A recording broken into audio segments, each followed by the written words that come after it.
Hi guys! Maupay nga hapon, adi nakauli na ako kabalay, nahuman ang amon kuan pag-attendhan, pagbulighan, medical mission dito ha may gym, habiliran.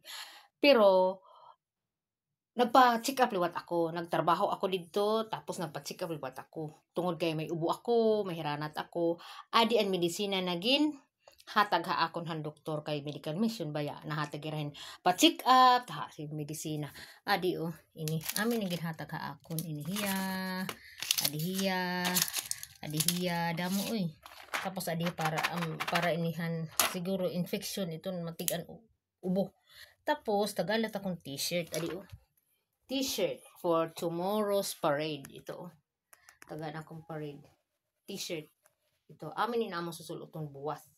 So, magre-ready na luwat kami for tomorrow activity. Kaya may parade luwat kami. Then, may dalot mga contest. Itong mga kuan, mga pasundayag kung mababisaya. So, buwas. Bisan nga niyang gabi, may dako no, may dahira, Miss Gay. So, abangan liwat ito niyang gabihan mga tao. Kaya may adaliwat Miss Gay nga paghihimuon. Gabi, look alike vice ganda. Niyan, Miss Gay daw. Miss Gay ini. Mm. So, amo lang to guys. Thank you guys.